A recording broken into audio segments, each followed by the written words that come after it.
కర్నూలు కర్నూలు లోక్సభ మరియు శాసనసభ నియోజకవర్గాల సర్వే.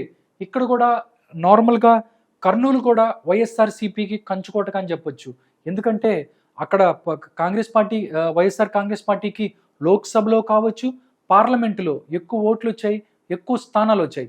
ఇప్పుడు పరిస్థితి ఎలా ఉందో మనం ఒకసారి చూద్దాం. కర్నూలు లోక్సభ స్థానం యాజ్ యూజువల్గా మళ్ళీ వైఎస్ఆర్ కాంగ్రెస్ పార్టీ.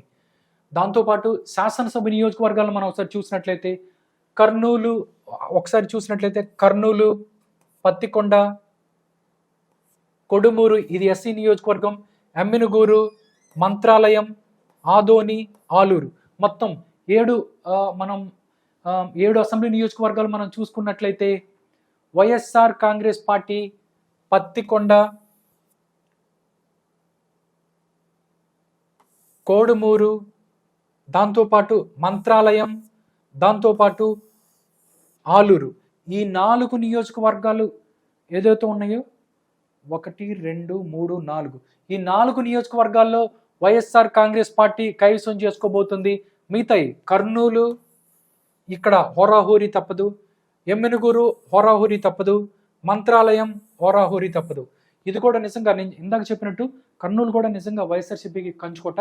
బట్ 3 మాత్రం అంటే వైఎస్ఆర్సీపీకి కర్నూలు లోక్సభతో పాటు పత్తికొండ, కోడుమూరు, దాంతోపాటు ఆదోని, ఆలూరు ఈ 4 స్థానాలని వాళ్ళు డెఫినెట్లీ గెలుచుకుంటారు. కానీ కర్నూలు, ఎమ్మినుగూరు అండ్ మంత్రాలయంలో మాత్రం టఫ్ ఫైట్ ఉంటుంది అని చెప్తున్నారు, కీన్ కంటెస్ట్ ఉంటుందని చెప్తున్నారు. దాంతోపాటు ఓట్ షేర్ ఒకసారి చూసుకున్నట్లయితే టీడీపీ అండ్ జనసేన పార్టీకి ఇక్కడ 44% ఓట్ షేర్ వస్తే వైఎస్ఆర్ కాంగ్రెస్ పార్టీకి 51% ఓట్ షేర్ వచ్చే అవకాశం ఉంది. ఇతరులకి 5% ఓట్ షేర్ వచ్చే అవకాశం ఉందని చెప్పి Pioneer Poll Strategies private limited అనే సంస్థ చెప్తుంది. టోటల్గా కర్నూలు యొక్క ముఖ చిత్రం ఇది. ఇక్కడ లోక్సభ నియోజకవర్గంలో కర్నూలు లోక్సభతో పాటుగా పత్తికొండ, కోడుమూరు, ఆదోని, ఆలూరు ఈ 4 అసెంబ్లీ స్థానాలని వైఎస్ఆర్ కాంగ్రెస్ పార్టీ గెలుచుకోబోతుండగా దాంతోపాటు కర్నూలు, ఎమ్మినుగూరు అండ్ మంత్రాలయంలో మాత్రం టఫ్ ఫైట్ ఉంటుంది అని చెప్తున్నారు. ఇది కర్నూలు పరిస్థితి.